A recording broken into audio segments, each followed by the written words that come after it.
Welcome to the Undrafted, Uncensored cast of Pod. Hosted by Nick Archuleta. Mosted by Colin Zanker. And last but certainly is least, Joseph Goodwin.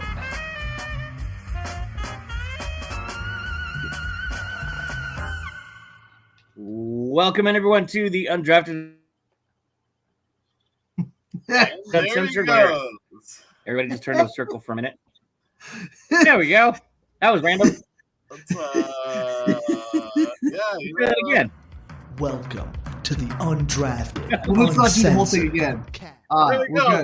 Thank you, Joe, for the intro. Much appreciated. Yeah, sure, anytime. Welcome in, everyone. Where apparently my internet is about as trustworthy as the Atlanta Falcons head coach right now. Oh, well, they don't have one, so I'd say that's pretty trustworthy. I mean, we can trust what the Atlanta Falcons are going to do. Can we? I would say the Tennessee Titans. I would say it's less trustworthy than the Tennessee Titans front office. Yeah, I should have gone Titans. The left hand is not talking to the right hand over there. Yeah, or Nick Saban, you know. It was talked. That was talked about. That was coming. That was inevitable. He was insisting. He was very adamant that was not happening. So I think it's really funny that he immediately retired. Hey, two funny things on Nick Saban. Well, Nick Saban and oh my goodness, why am I blanking on the other Pete Carroll? Both have now coached for 50 years. They started at the same time, 50 years each, 100 years in between them. And did you also see Shedeur Sanders once Nick Saban retired? What he did? He's out there recruiting for CU. He's like, come hang out. He put a post in Alabama. He put Alabama players type in the chat, and he's looking to bring some guys up to Boulder to get a little Rocky Mountain High. That's beautiful. So, just two side notes. 100 years of experience between Carroll. I know we'll get into Carroll, but Carroll and Saban coaching, and then Shedeur getting on the recruiting trail right away. That's pretty awesome. I mean, that's been CU's strength is the recruiting. So keeping that up, that's fucking awesome. I love the idea of just pillaging Alabama, which everyone's going to do now. And all those kids are going to leave. Like, there'll still be a few kids there for sure. Yeah. And Milroe's still a fun quarterback to watch, but like they're going to be a shell of what they used to be. Like there was good reason before why Georgia was the favorite to win the championship next year. But oh my God, they are the overwhelming favorite now because they're going to get probably most of those kids because they won't have to move very far. But yeah, dude, anybody that we can get, especially on the offensive or defensive line from Alabama, I'm going to take that. Good place to start. I mean, yeah. There's nothing better than picking the corpse of your dead enemies. So, I mean, I had said plenty of times, like, we can't get the same players as Alabama, but now you can. Literally can. There's a couple kids over there that are thinking real hard right now, trying to get Prime's phone number, and unless they're trying to call Prime to coach Alabama, and then don't do that. No, he's still ours. He still belongs in Denver, so deal with it. Boulder, I'm sorry. Denver also, Metro area. That's a good point. Thank God Nick Saban chose this year to retire, because if Deion had been here for a couple more years, you could totally see him being like, yeah, let's move up to the SEC now. That's going to be pretty cool. Like that is the biggest thing that scares me about him potentially leaving this program is wanting to go to a higher tier, better quality, probably SEC school. So like that actually kind of makes me really happy that happened right now. Like that still might end up being where he goes within 5-6 years or so, but at least for now, he's not going to leave after year one. So I mean, the Big 12, the Big 12's not big enough for Deion, huh? 12 is not big enough for Deion. No. You are 21. Oh man, Well, yeah, speaking of- that is very true because his sons can't transfer anymore. Nope, Yeah. they're done. No, he's coaching them, period. But once they're gone, who knows? Speaking of who knows, did you guys get a chance to watch the three Ps give their little press conference yesterday? I mean, I've heard pretty much all of it. Bits and pieces, but not all of it. No. Yeah. There was one piece that stood out to me, and again, I don't. You guys know how I feel about Sean Payton. I don't trust that dude. Mhm. I think it's a snake in the weeds, and I don't trust him. Why are you saying now or making it sound like Russ isn't gone yet? Because you're trying to make a trade. Yeah, they're trying to save face. Who's stupid enough to? You're not dealing with Montfort. No, but The Cleveland Browns signed Deshaun Watson for more money after not playing for 2 years. Yeah, and then I got Joe Flacco leading them to the playoffs. Yeah, exactly. They're a quarterback away. You could easily convince. It's too bad they already have Deshaun Watson because you could totally convince them that Russell Wilson would be possibly the answer. Maybe as a backup if they think that Watson's too fragile. But no, Russell Wilson has a pedigree of winning in the NFL. And he kind of being banished with the Broncos these past couple of years. Not everybody watched it. And a lot of people have kind of discounted last year because of Nathaniel Hackett and how terrible the Jets have looked this year too. I think there's plenty of teams that can convince themselves, especially for how little they'll have to give up to get like all they're basically taking on is that salary, which is massive for sure. Well, the Broncos don't have a pick after the first round until the third round. Yeah, so they're going to want to third, fourth round, something like that. Yeah, they're going to want to compile as many picks as they can. But and you might have to give one up. No, you're looking for like a third, fourth, fifth. You're looking for anything that you can get at this ammunition, and you're looking for future draft picks. Yeah, you're looking for somebody to take on that salary, so you don't have to pay all of that right away. But that's what they're trying to do. Are they going to be successful? I mean, you said who's stupid enough. I mean, look at what Carolina has done. Even like their ownership is just a cluster. Yeah, it's a cluster. We mentioned Vrabel leaving Tennessee. Maybe especially with that run-heavy type of offense. I know Derrick Henry's probably gone, but Tajay Spears has looked good in spurts out there. Maybe they say, hey, Russ could run our simple offense, and we have a weapon like Deshaun Watson he could throw to. Or Deshaun Watson. DeAndre Hopkins. There you go. Everyone's favorite receiver, Deshaun Watson. We have a guy in DeAndre Hopkins who can catch anything thrown his way. If you thought Cortland Sutton made some amazing catches, wait till you see what him and Wilson together.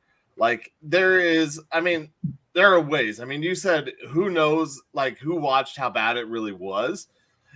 Once again, if you went back and watched Seattle games and Russ playing in Seattle, it wasn't a lot different from what happened in Denver and what has happened in Denver. So when you say we never watched it or we never went back and saw that, that doesn't mean that another NFL team hasn't done that either, or someone hasn't, and they're allured by the Super Bowls and his positive speak. I mean, what's his name who got fired? Frank Reich. I mean, his positive speak got him a lot of jobs and a lot of second chances. I mean, they got cut short. Yeah.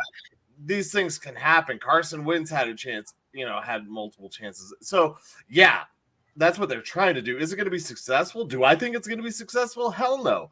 I think you would literally have to want to tank your organization team and want to get a top pick in order to make that trade. And I'm talking a top pick, not this year or next year, probably 3 years from now when you can't afford anybody, which is where the Broncos are really headed. Random question. So here you are. It's March 28th. The draft is in a few weeks. No, it's January 10th. Thank you. We're doing it live. Appreciate that. Siri, turn off my calendar. Got you back. It's March 28th. You're making phone calls. People are, the fish are nibbling, basically. Nobody's biting. Fish be nibbling.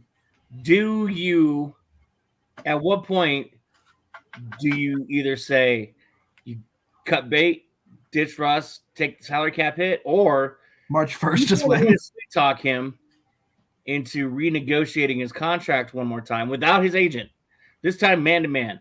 Bring him in. Bring him into Dove Valley. Bring him some in and out. Put a nice spread out there in front of him, and say, Russ, let's chat. Let's rap. I mean, say let's rap. Let's rap. Yes, the kids these days and they're rapping, that hippity hop. They kind of already tried that and it didn't work. And then the last meeting, but he's not gonna take any meetings without his agent. Like he came in with he got lawyers and his agent. Like Russ is lawyering up now. Like he is playing the long game. Russ is the one that put it out in the media that he was threatened. Like you don't have to threaten somebody with the very fucking obvious. Like if we can't afford to pay you if you get hurt, we're already paying you way too much. We need to figure something out to restructure. And Russ I don't think he's ever going to be willing to restructure or negotiate any of that because he's pissed. He's done with the team. I don't know. See, he's nice enough that I'm sure there's a way you can get to Russ himself without. He's nice on the surface. You are not getting to Russ right now alone. No. Not right now. No, until anything changes, even afterwards, you are not talking to Russ alone. I guarantee you, his lawyers, the NFLPA, everyone around him has told him that you do not talk to the Broncos alone. You do not have this conversation off of the records, like supposedly had happened where he felt threatened.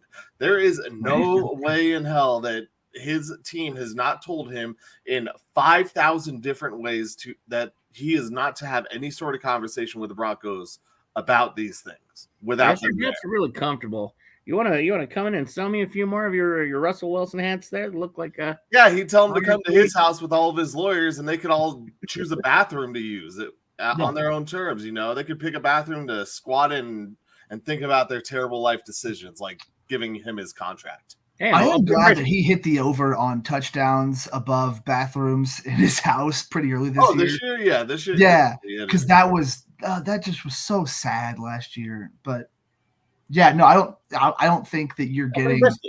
Yeah, the only way that you're negotiating with Russ is by bringing in a second team that you're trading him to, and he's negotiating his contract in order to make it easier on that team that he now has convinced himself that he's going to take to a Super Bowl, whoever the hell that is. So if you can kind of convince him in that sense, like do it for the future, not for the Broncos, but for whoever these guys are. Otherwise, or if you tell him that he's going to stay here and then you're lying and you immediately get rid of him after you restructure. Well, see, and I was thinking he's not going to buy that. I was thinking another lie was they're trying to shop him around because, obviously there's going to be some teams that do need a veteran quarterback, especially with new coaches coming in. And you just keep telling them, we'll keep shopping you around, Russ. We're getting calls. Well, you're holding steady until the final minute. You are not dropping. You're going to. You absolutely have to. So you're gonna. So no, what I'm saying is they're screwing with him basically. Well, they're going to keep him around because no matter what, he's gonna be a salary cap hit. I still stand by it's cheaper to keep her, but it is what it is. It's not cheaper to keep her though. Huh? But it's not cheaper to keep. It's not. But it's easier if you keep him because then you can just kind of let him linger around until he demands a trade or just doesn't show up. Either way, he's going to sit there and collect his $50 million a year. Yeah, but you don't have to put him on for like 5 years. The Broncos' $50 million backup. That's way worse than Matt Flynn not starting a game ahead of Russell Wilson in Seattle. Yeah. Like they gave him $100 some odd million, and he did not. Like he played, but he was like Russ just beat him out. That is a way worse situation because then you have a guy making $50 million carrying a clipboard. And you have even more time. Like you're paying him less money for only 2 years if you get rid of him. As soon as you keep him, you're now signed on to 4. I'm pretty sure is what it is. Like, so as soon as you keep him, you've just doomed your franchise for way longer than a couple years. of having about 30-something, 40-something on the books each of those years, which is fucking terrible. You do not want that. But at the end of the day, that is still better. You're going to have way more than that, and you're going to be stuck with Russell Wilson still. Like You're he's going to be, causing problems in the media. He's going to be talking through his mouthpieces and, pretending to be all positive at the same time. Like it's going to be a cancer to your locker room unless you start Russell Wilson, which we know Sean Payton doesn't want to do. Really, nobody wants to do. Here in Denver, you just got to pray that somebody else has convinced themselves they can fix him. So I'm working up on my, I'm tuning up my boxing MMA stuff. And so this is basically as a boxing match goes, you're getting knocked down in the first round by cutting Russell Wilson, and then you're getting back up and fighting the rest of the match. It's the rope-a-dope. If you keep Russell Wilson, you are getting knocked down round after round after round for the first 5-6 rounds, and then you have to recover after that. Yeah. Do you take that first round knockdown and you get up and you're able to fight competently for the rest of the match? Or do you get knocked down every round where you just don't have a chance year after year after year? So for the Broncos, it's a choice. Yeah, you're going to get your ass kicked that first round, but you have another 5-6 years after that to recover and to make a comeback and, try and win that match.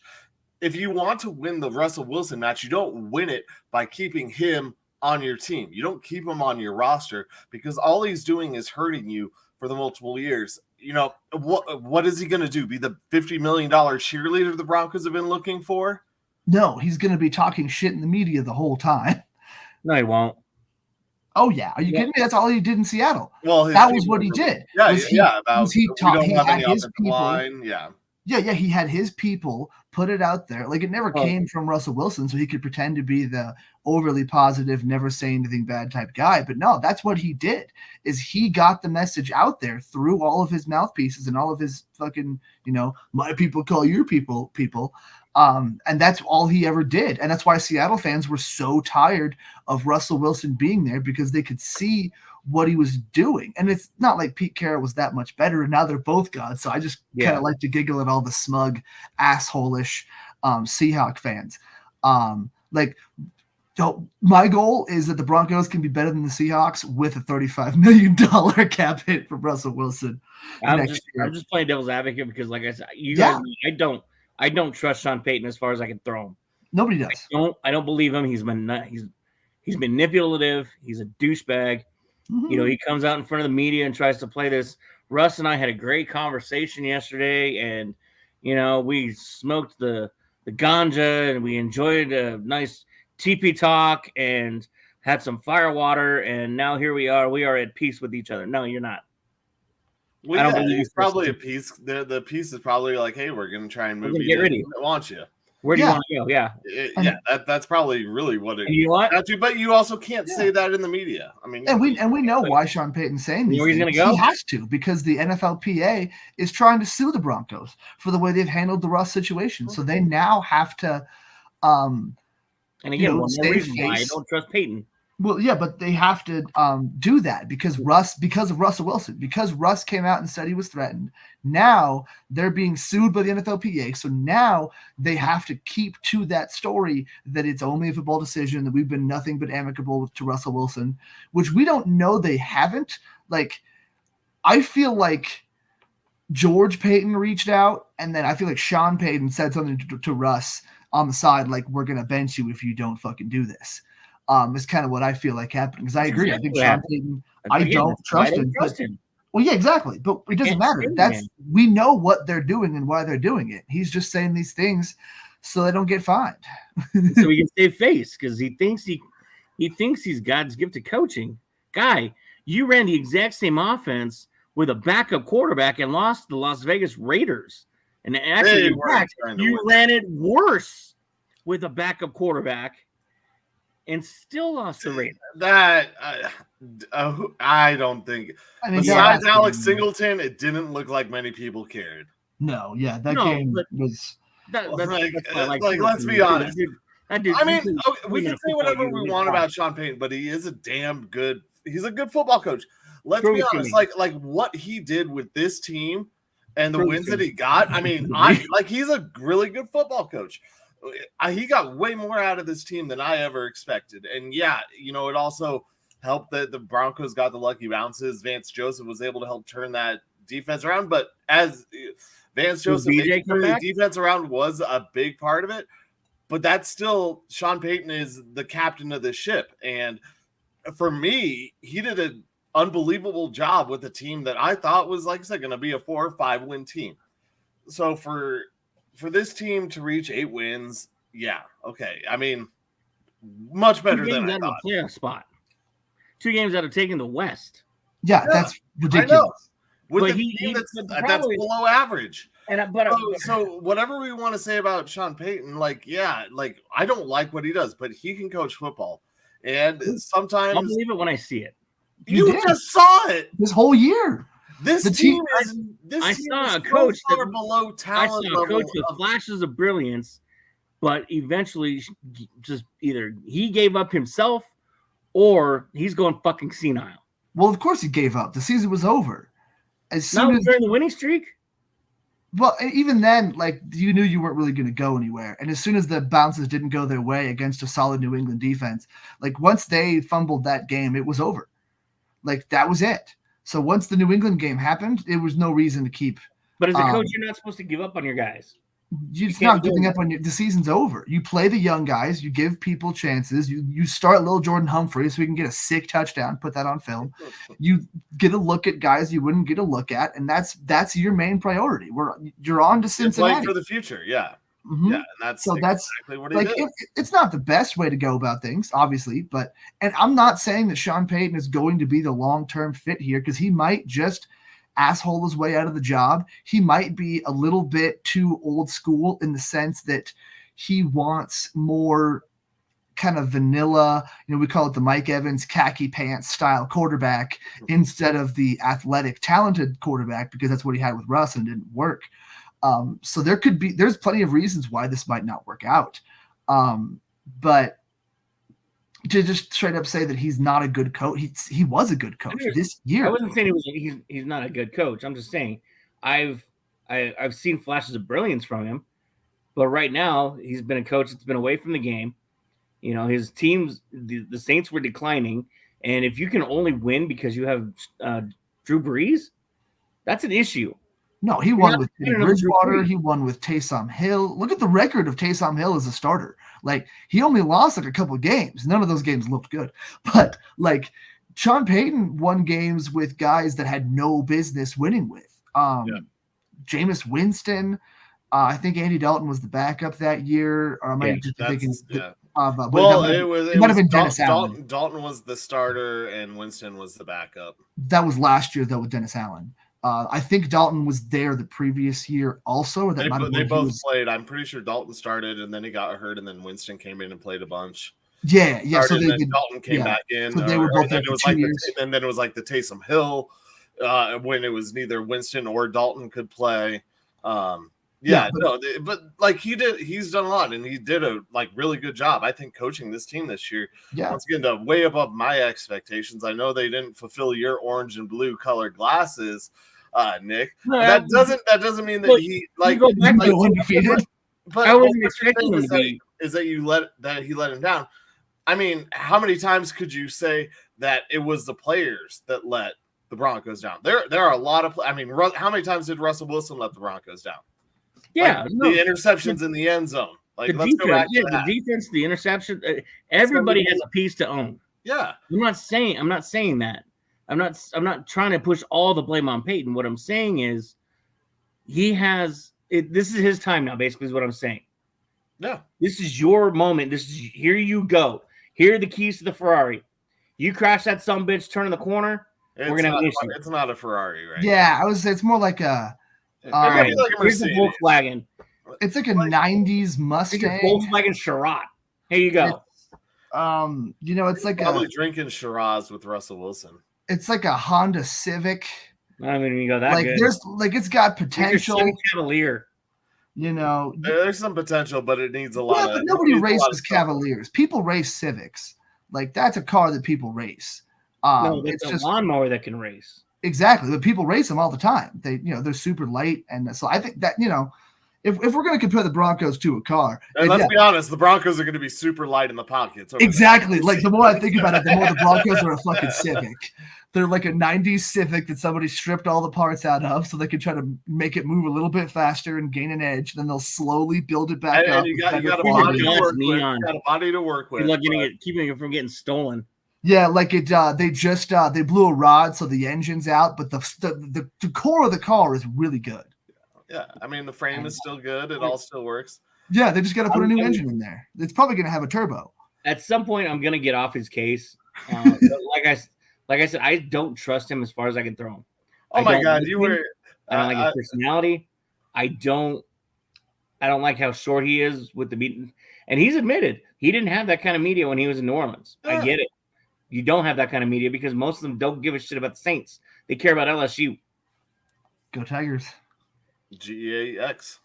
Yep. Hey. Anyway, I'm waiting for our next coaching conversation. Well, we'll go ahead and move on because I'm just going to get frustrated anyway. Well, I'm going to make you more frustrated. How so? Yeah. I mean, I'll just dive into it. Okay, so remember last year how I said the Broncos should just hire sacrificial lamb? Nick, Joe, when I was like, I didn't want Sean Payton. I mean, I wasn't a fan of him. I wasn't a fan of Harbaugh. I was like, just give someone a chance, a brand new one. And if they suck, who cares? Because guess what? It looks like, I mean, there was talks about Vrabel getting fired last year. There was talks about Ron Rivera getting fired. There were all these other talks about all these other possible coaches. And I sat here and said, get someone for 1 year. This team is going to suck regardless. And granted, they did not suck terribly. Like I said, Sean Payton did a really good job. But now look at who's available. The Broncos with Mike Vrabel as their head coach. If the Broncos would have had a chance and Mike Vrabel this offseason, if they would have kept that crazy, stupid Hackett idea that I had, which I know was a dumbass idea. Yeah, that was never going to be. It was a good idea. But look at what happened in the NFL in the last few days and the coaches who are gone and who is available. The Broncos probably, besides the Chargers, I would say, would be the pick of the litter as far as it goes because of management, if they're moving on from Russ, which they probably are now, and which they most likely would have done anyways because you had a crappy season with a crappy coach or your 1 year wonder rookie head coach worked out. Yep. But you're right. The lack of a quarterback is a draw. You get to pick your guy. Yeah. And if the Broncos had gone through that and really not said, but said to everybody, hey, we're hiring a first-year coach. If it works, it works. If it doesn't, it doesn't. But where all that smoke came from last year that I was talking about with these coaches on the hot seat, and many of them not getting fired, and then the Broncos waiting till the last minute, playing the Harbaugh game, playing whatever it was. The Broncos could have had a legitimate shot at a guy like Mike Vrabel. That would have been sick. Yeah, but it seemed like they were already committed to Sean Payton. Maybe they were. But which is the problem. What a bad decision that ends up being in hindsight. Whereas you could have taken a chance on it could have been a bad decision. It's 1 year in. But you traded a first round pick for that too. I told you guys last year that I liked Ron Rivera more, that I liked Mike Vrabel more, that I was hoping that those shoes would drop last offseason. Yeah, we were like Brian Flores. Yeah, we all agreed that we didn't want Sean Payton. Yeah, no, I never wanted Sean Payton because you had to give up a first round pick for the guy. I didn't like the idea of Jim Harbaugh because Sean Payton also had declined in New Orleans. So him kind of being able to show that he still does understand how to do shit last year, that was a big step because especially those first 5 games, it looked like, oh God, he's going to be gone middle of next year and they're going to be kind of in the same boat. And imagine how fun it would have been if we had an entire season of Jerry Rosberg. That's all I'm trying to I am just trying to point out how you guys said that, It'll never happen. That'll never work. You know, No, they'll no. never The do only it part those guys, Colin, don't act like we disagreed with the premise at all. We agreed 100%. The only part that was stupid and wrong was keeping Nathaniel Hackett. That was the thing that will splinter. You would have had the #1 draft pick in this year's draft. No, they wouldn't have. If you kept Nathaniel Hackett, you would have had the #1 pick in the draft. And every player demanding a trade. Like, you would have so many more problems right now. No, Melvin Gordon loved him. No, dude, everyone's demanding a trade, and you're getting pennies on the dollar for these players. Like, Pat Surtain's demanding a trade, and all you're getting is a third. Because everyone knows he's out, and you could have to cut him because he's not going to play for Hackett. You know, Justin Simmons, all those great players, they're going to be fed up with the entire organization because that's clown shoes right there. But you know, if you accept that the team, question, bro. Yeah, Broncos could have had their pick of the litter if they would have just put out a sacrificial lamb for this. Oh yeah, that would have been great. It's just it couldn't have been Hackett if they kept Jerry Rosburg. At that point in time when I said Hackett's name, it was too late. But even if it wasn't too late, we would have fucking never been okay with keeping Hackett. That was the part that was the only part that we hated, and we kept saying that too. I would have, because it would have set up your future. No, it wouldn't have. It would have made it. It would have set you back more. Well, see, everyone loved Hackett, though. That's the thing you're missing. No, they didn't. They loved Hackett's personality. No, they did not love Hackett. They hated losing. They loved Hackett They loved Hackett. Yes, Packers players loved Hackett. Running the asylum. Even when, yeah, exactly. Players got to do whatever the hell they wanted. Even guys, when they were going to play Hackett in the Jets, they talked about how they liked him, you know, how he's a good guy and stuff like that. Those are Packers players that already knew him. But there aren't many of those left on the Broncos. Exactly, yeah. The Jets right now. Yeah, the only guys that liked him were guys that were with him when they were winning, when he wasn't calling plays. Nah, there were still guys on the team when they were playing him. I'll find the quotes about. I mean, it's things they said in the media, obviously, but you know they had good things to say about Hackett. It wasn't like, oh, because he's a good guy. I know, and that's what I'm saying. He's like in 30 years, dude's gonna have a pot belly and a white beard, and he's gonna be playing Santa Claus for every fucking NFL team because he's just that nice of a guy. He's gonna sit there, ho ho ho ho, and enjoy those little kids. Yeah, it would have been ho ho ho That's ho. creepy, Here's Nick. your #1 draft pick, Denver Broncos. Thanks for letting me coach one more year. No, They couldn't afford to let him coach one more year. Exactly. That first round pick, your team is then you're the Carolina Panthers, where everybody hates this, everybody's out, nobody wants to win, nobody knows how to win. Like, yeah, that would have been, you know, just the Broncos the Broncos still don't know how to win. I mean, they won exactly. But if you brought in anybody else that isn't going to continuously make everything worse and then make everyone hate being there. Here comes Mike Vrabel, who's led a Tennessee Titans team. Yeah. With freaking Ryan Tannehill and Will I not sponsored by Jeans Levis. Yeah. Will, don't call me. Here comes Mr. Vrabel as the next Broncos head coach who would chop off his penis to win a Super Bowl. You want to bite kneecaps? How about penis chopper over here? Yeah, take that, Dan Campbell. Yeah, suck it.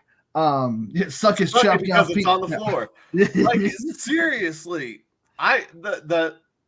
my whole sacrificial lamb, whatever idea, if it worked out great, would have played out perfectly. Sure, yeah, absolutely. The coaches, I mean, obviously hindsight being 2020, two of the coaches that I loved and was hoping would become available last year, and there were rumors and there were mumblings about it. Yeah, have become available now. Mike Vrabel, those would have been two. I mean, I don't think it's going to happen, but you know, there's still the possibility of Bill Belichick, which I would hate in Denver. I mean, but we always agreed on that. That would be awesome to have a chance at a better guy, because none of us were thrilled with the coaching prospects last year. Yeah, you know, I've still always been on the Eric Bieniemy train because I think he's a good coach, and he's going to get the chance in Washington now, and they'll find themselves a quarterback, and we'll see. You know, that's probably going to be his chance. But yeah, none of us really loved any of the available people. None of the young guys looked, you know, real wonderkindy. And it just felt like, just trading a first-round pick and hamstringing the team even more for Sean Payton felt awful. I forget who who the Saints picked with that pick, but I'm sure it would have been cool to have. The corner. Yeah. Oh, yeah. Somebody on the other side of Surtain. Yeah. Yeah. So Jaquan McMillan, that would have been sick. But yeah, it sucks that things went the way they went, and hopefully they can get themselves out of it. But I'm not totally against. They picked Brian Breesy, defensive tackle, Clemson. I thought they picked the corner first. Brian Greasy. He's a good. Breesy. Yeah, he was a good player. He's now a coordinator for I think the. No, he's a TV play-by-play commentator. No, he's the quarterback's coach for the Niners. Is he? I thought he was on TV the other Brian day. Greasy? He was a commentator for the Bears for a few years, but no, he's coaching. Because he played for the Bears end of his career. Brian Greasy. Was he doing a college game the other day? What the hell is going on? He could be doing both. Let's see. Brian Greasy, football coach. Quarterback coach for the 49ers, yeah. That's what I said. I could have sworn he was on TV the other day. He might have been. Well, okay. Well, that just like I said, I just remembered him being on TV. It sounded like, but like I said, I just want to say that the prophet has gone full circle. I told you guys last year. Should have just waited it out. Hire someone. Yeah, we agree. If they're a rookie and they suck. Yeah. I'll find you guys disagreeing. Trust me, I can. No, we only you kept saying Hackett. The Hackett part was the only part that we thought was bad. But also the Broncos at that time, I don't think they'd be willing to go with another 1-year coach, because then you look like the Cleveland Browns. So I could see the Broncos also being like, nah, we're not gonna fucking go another 1 year, or the Carolina Panthers, signing a guy for 1 year, because then it's harder to sell that to your next coach. Like, no, for real. Yeah, like you're the real one, babe. Those last 2 or 3, they were all stupid, but you're beautiful. You're the one. But I think that makes it harder to do. I think that's where we disagreed with, though, is because if you're getting a guy like Vrabel or even Ron Rivera, but they're not going to want to come as much because you just fired 3 coaches in 3 years. I think you have a easier job convincing those guys if you have first-time head coaches who don't pan out, that they'll be able to stay, and that you'll. But you've given them such a short leash. Now these guys they only have 1 year. You've given first-year head coaches short leashes. Yeah, that doesn't matter. Those are still shows an extreme amount of impatience. It shows that you're not willing to give guys a chance, even though Hackett did not deserve a chance. But the other new guy, also that could. Fangio got like 2 years. Yeah, that was. DJ was like 2. He got in the middle of the second. Yeah, that's still too short for most coaches. But those are first-time head coaches, and you go to a guy like Vrabel, who is tenured.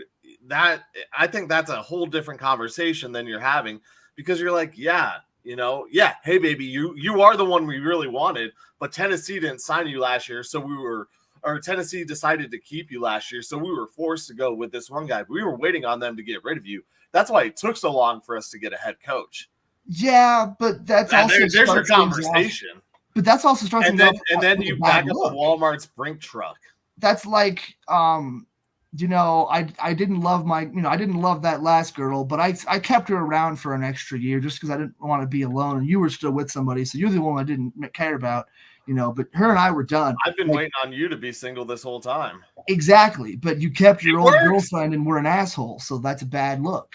It makes it harder. It 100% does. That's why the Panthers haven't been able to get a good coach. I don't know. That's why the Browns had to go with a first-year guy in Stefanski, and it worked out because it turned out to be smart. But those things, they look real bad. Secretly, we always wanted you. That's what it is. Secretly, we always wanted you. Yeah, but you only believe that if you're stupid. And they don't. And there are a lot of stupid people that are married out there, Joe. Exactly. And you don't want to get married to a stupid person. I think Vrabel would understand it. Maybe, but even so, it's in the back of your mind. It's like they just fired. That's literally 3 coaches in 3 years. Like, you Three don't want first-year coaches. It doesn't It's matter. Yes, it First-year does. coaches should get more time than established coaches because they need more time to learn. The established coaches should be able to get things rolling fast. Yeah, but that's not the way the NFL works. Yeah, coaches get fired constantly, all the time. Yeah, but not as much when they're tenured with success.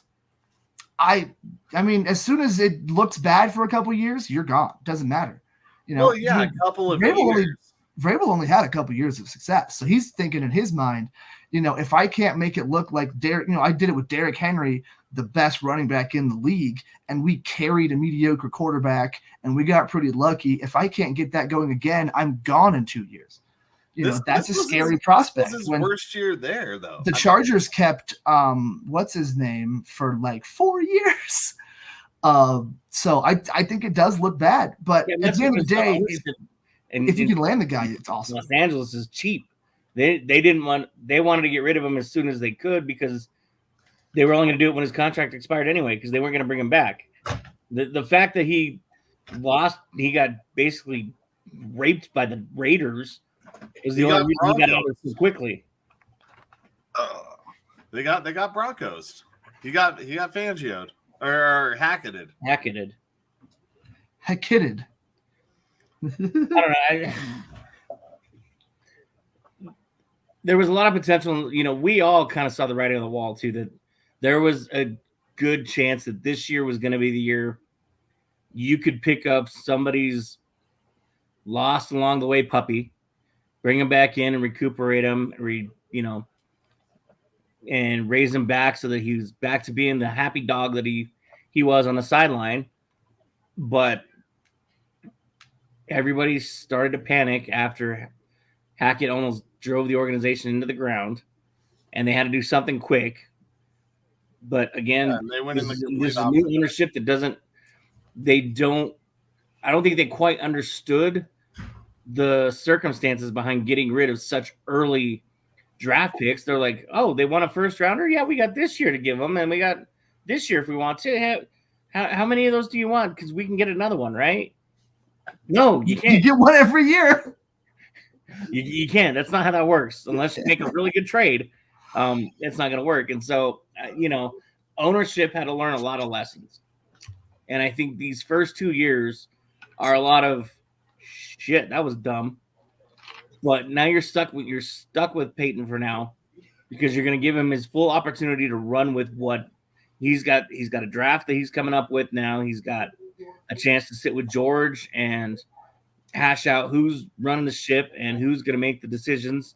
If it's going to be Peyton picks the players and Peyton does the contracts, then whatever. I don't care about the paper. What I care about is getting the Broncos back to a point where they are a legitimate organization again. And I talked about this before. I kind of feel like Hackett is going to be, or I feel like Peyton is going to be the John Fox of this organization. He's going to start getting that team right again, but he can't quite do enough of it. And so he's going to get picked out for somebody that's actually going to be able to turn that corner. And that's okay if that's how it goes.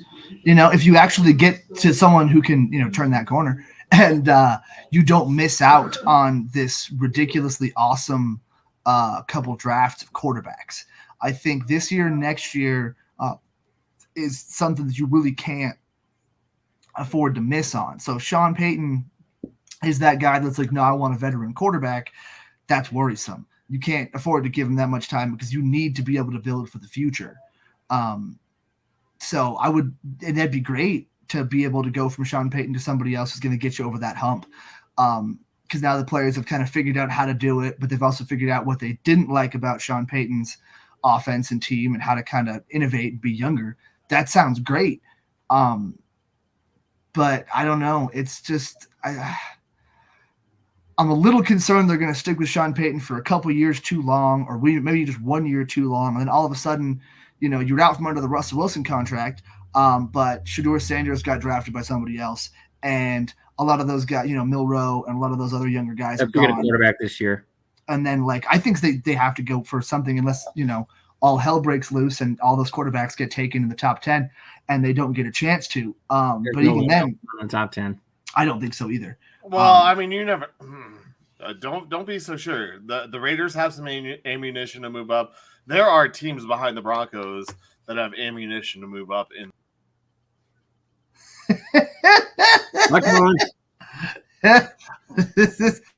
I mean, he's right. There are teams that have ammunition to move up. I think there's enough teams though that want other players. Yeah, and, I said, "Baby, come back." There he goes.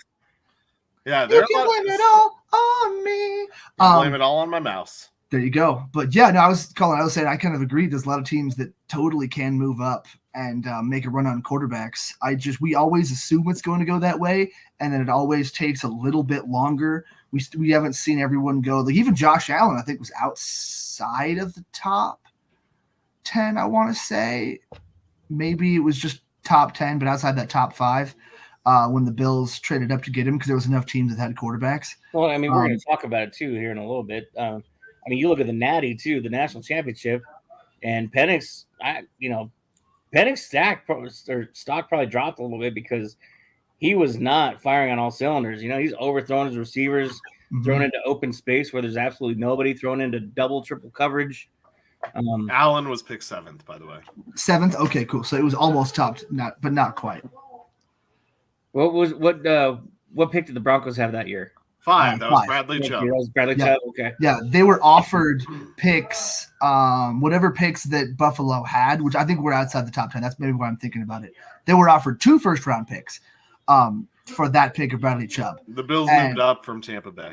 Yeah, so I was mad because I was sitting there like, we're not willing to take one of these quarterbacks anyway, so why not trade back and get multiple guys or take a flyer on that Lamar Jackson kid? He looks pretty good.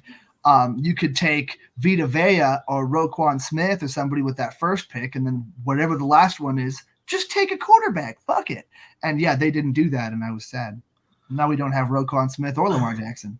Like these are the teams not only so drafting around the Broncos. 10 is the Jets, 11 is the Vikings. The Jets easily could take a quarterback to replace Aaron Rodgers. Because they're not going to go through the Zach Wilson experience again. They're not going to go through Trevor Siemian. Excuse me? I thought they had one other kid besides Siemian. No, they had Zach Wilson. And then they had Aaron Rodgers' favorite backup. I mean, they had Tim Boyle, but that was Aaron Rodgers' favorite backup. They released him. Yeah, he was terrible. After his second start. Yeah. And then you have the Vikings, who are ahead of the Broncos. Right. What? So I was right. Well, he got released in the middle of the season. That's what I said. They had somebody. It's not like it. Yeah, and I said that too. Yeah, I said they didn't have a kid that was like they could build around. But I think the Jets are going to go for a playmaker to try to make that push with Aaron Rodgers.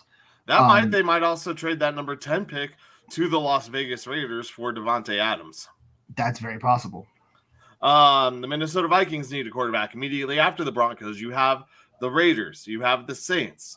The Colts, they don't need a quarterback. They're going to run it back with Anthony Richardson. The Seattle Seahawks.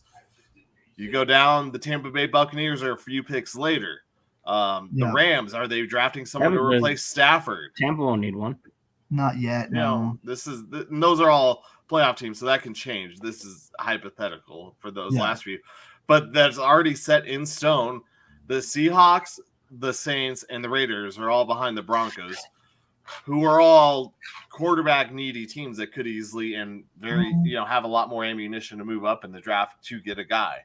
So you're not only looking at the teams that are ahead of the Broncos that need quarterbacks, you're also looking at which guys could move up for it. It's also going to depend on who ends up coaching the Raiders too, because they may be able to drag somebody with them in free agency if necessary. Maybe. But I mean, I guess that depends on the coach. But I think the Broncos are in a very difficult spot this year to get a quarterback, or at least the quarterback that they want. They're going to get. I mean, whether it be Penix, someone might fall, but you're talking about maybe the 5th, 6th, 7th quarterback off of the board at that point. Yeah, that's what they've always been looking at, sadly. Yeah. You have to take May and Caleb Williams out, and then you probably have to take out Jaden Daniels also. But after that, you can, if you have one of those guys that you love, and if any of those 3 guys falls, holy shit, start looking to trade up, Yeah. or maybe they fall to you like Mac Jones fell to the Patriots at like 15, I want to say.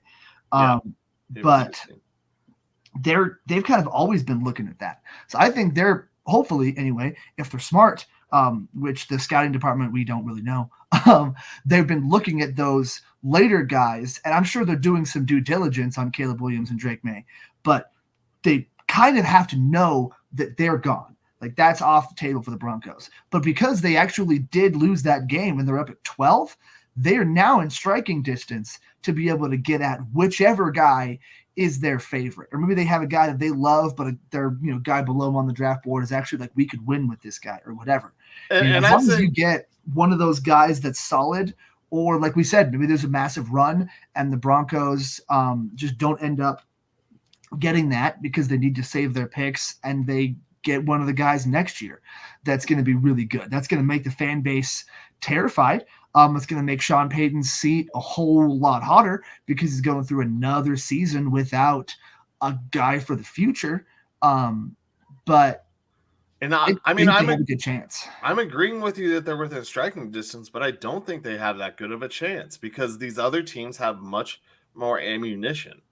They have a lot more valuable assets to move up. And I think the Broncos are in a really difficult spot this year. This year, I think it's going to be difficult for them to get their guy. I think really it's honestly got to be next year. I mean, yeah, anything can happen, but any of these teams that are behind the Broncos just have so much more firepower and so much better things to offer. Unless we're talking about adding Surtain and Simmons and all these guys in there, then yeah, maybe the Broncos do because they do have some players that are already proven. I find it very difficult to see the Broncos having the ability more so than those other teams to move up in this draft. Not that they can't, but if I was any other team, I would take their offers over what the Broncos have to offer right now. Well, it depends on what they're offering. Well, I mean, I just mentioned, like at number 10, if you're the Jets, you get to bring Devontae Adams back with Aaron Rodgers for your number 10 pick to move to 13. What are you doing? Or you have the Broncos offering their pick at 12 and Cortland Sutton. Well, but that's one spot. That's not three. One spot. 12 and 13? No, that's one. Yeah, but what I'm saying is that, yeah, that might not make a lot of difference, but it's moving up. The Raiders, if they're a quarterback-needy team, the other quarterback-needy teams have more ammunition to move ahead of the Broncos. They have better assets to trade. That's true. These teams are going to choose the options from the other guys more so than what the Broncos have right now. I don't know. I think there's a way you can find a way to get to one of those lower picks if you need to. But again, this is all dependent on if nobody falls down either. And I mean, you got a couple quarterbacks out there that already have an injury history. And are those teams willing to roll those dice when there's other teams that have no choice but to roll the dice on those guys? It's going to take a big trade for the Broncos to move up ahead of the other teams. I'm just telling you, the Broncos, it's going to have to be big. Like I'm talking multiple first rounders, like the next 2 years probably. Maybe they're going to go up like real high, but if they're going to go up just a couple picks, I don't think it will take multiple firsts.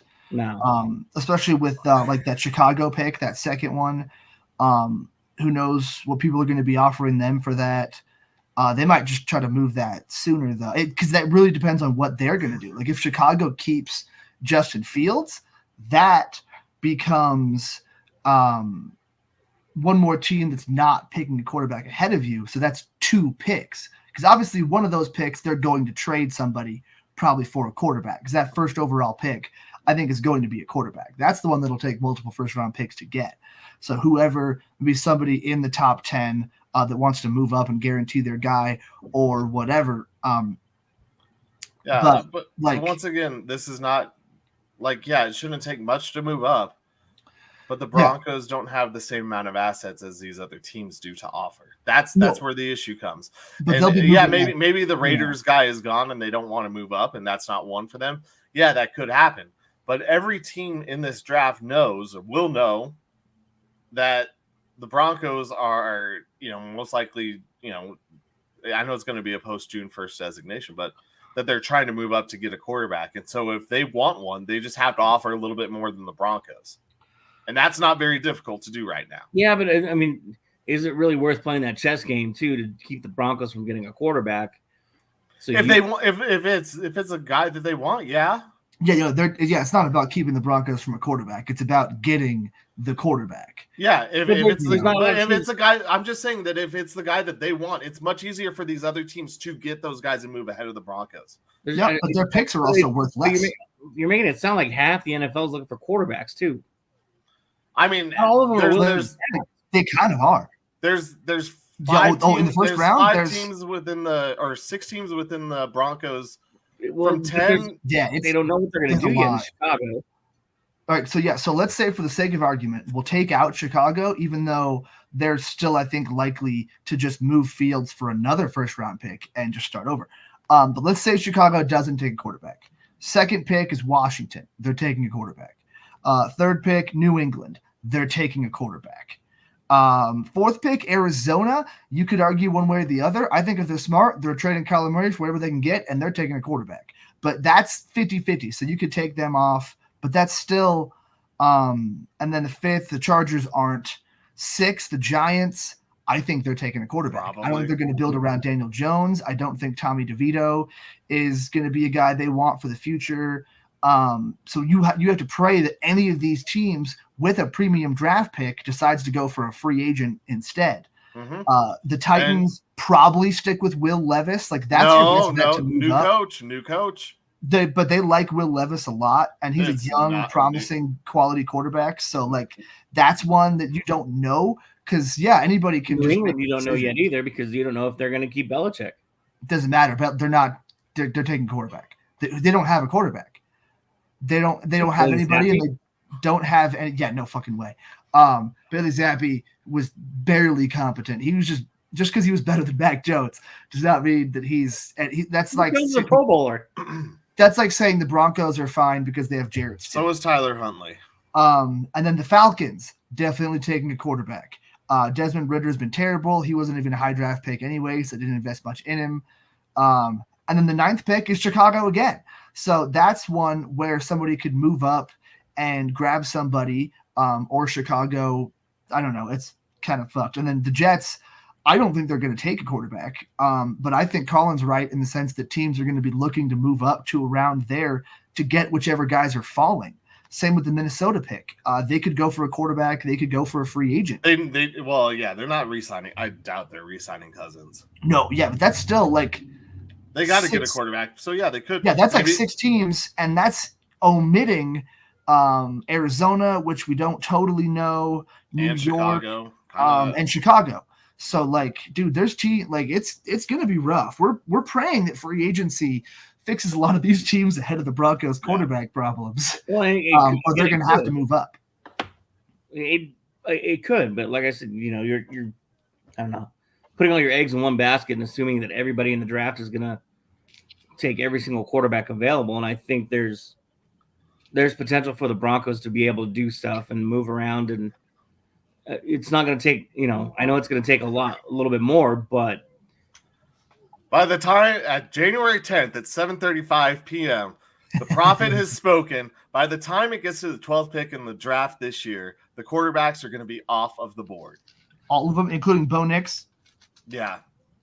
Ooh. I think they're all going early. All right, I'll take that bet, that joke bet. I guess we could put $5 on it. That Caleb Williams, Drake May, Jaden Daniels, Michael Penix, and Bo Nix, because I'm not counting JJ McCarthy as the top quarterbacks to draft. So if all 5 of those guys are gone by pick 12, I'll give Colin $5. The prophet is spoken. And if they're not, then Joe profits off the profit.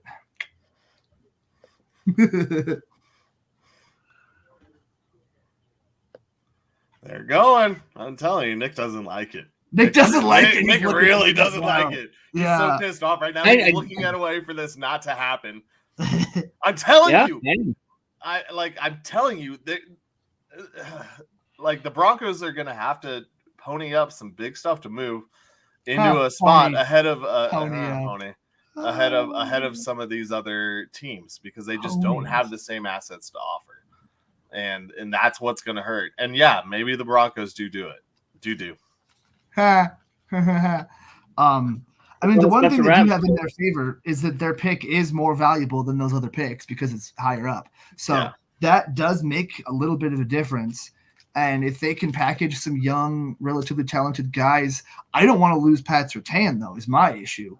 But, like, at the same time, like, this team without a quarterback and Pat Surtain sounds worse than this team with a quarterback with the future. But I would much rather just find a world where you can have – the problem is next year has enough good quarterbacks that, like, Shedeur Sanders with the Broncos just sounds awesome. Of course it does.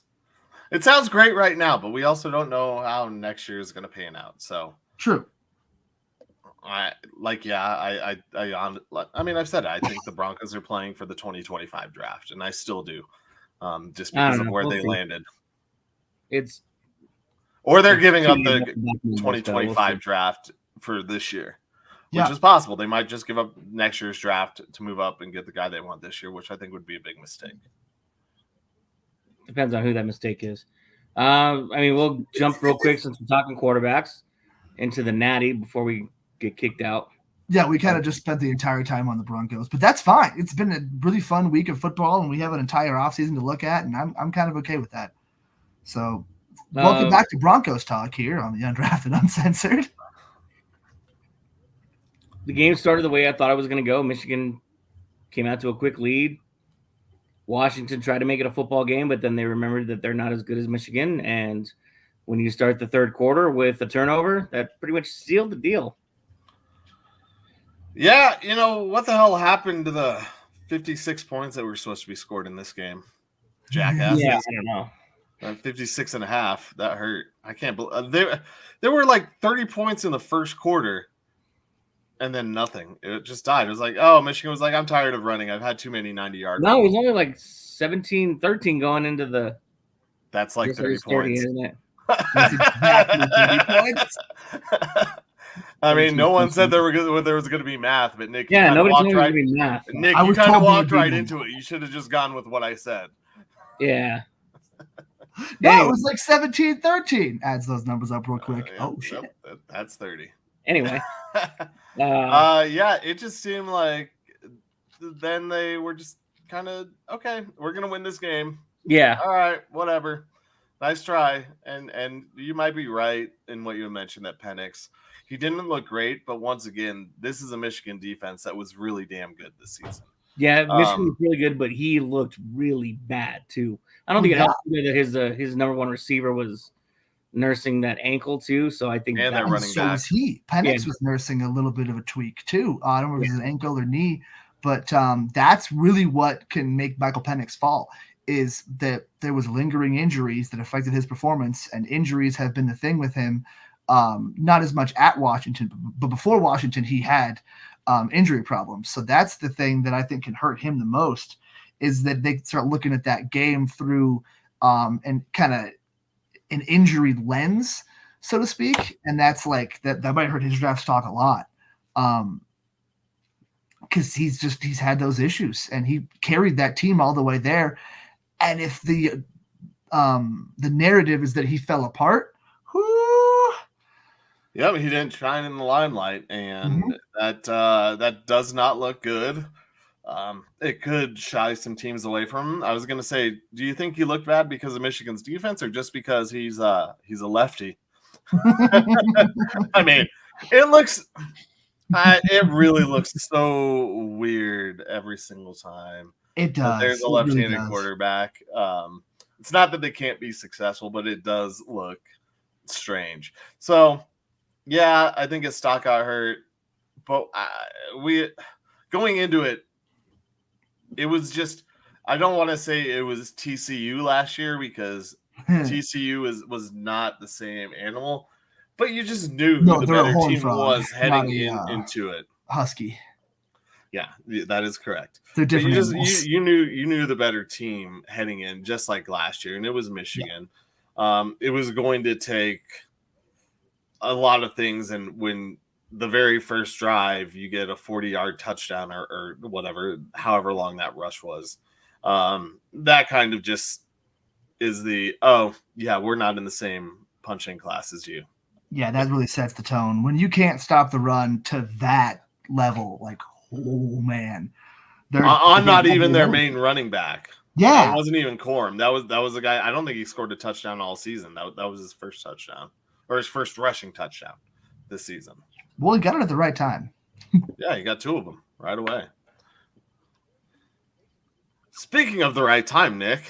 It's the right time for Colin to take over. Is it? We can see how much money we want. Could be the wrong time. This is the victory formation. All right, boys, here we go. Best play in football. 6 right tight diamond victory on 1. Break.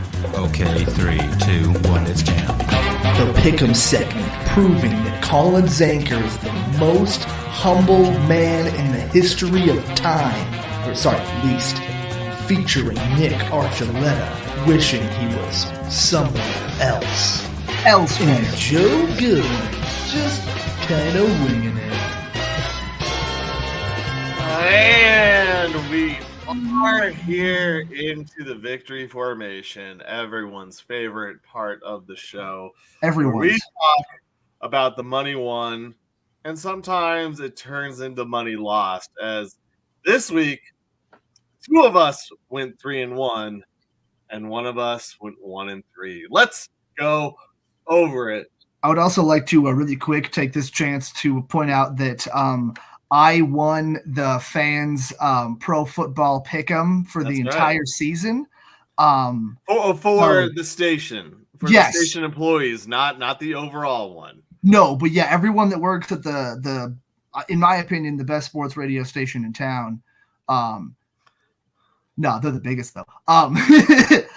I beat them all. So that's all I'm saying is I'm pretty good at some of those picks. Well, you should learn to carry that onto the victory formation, Joe, because you are the one who went 1-3 this week, as you pointed out. I hope so. I really wanted that to be the case after I built myself up. Like, it just fucking crashed out immediately. We start with the Pittsburgh-Baltimore game where, of course, the news came out right after the show that made me want to change my pick. My one loss being that I chose Baltimore. And Pittsburgh actually won that game and found their way into the playoffs with that victory. But both Joe and Nick got that one right. Congratulations, Joe. Get ready for the pit of misery. Dilly. We head to the Texans versus Colts in a game that the Texans, speaking of play, won in the game. How about Houston's first play from scrimmage? Nico Stroud, 75-yard touchdown bomb. Me and Nick both picked the Texans in that game, winning us 18-70. You mean Nico Collins, not Nico Stroud? Nope. I mean Nico Collins and CJ Stroud. Yeah. Okay.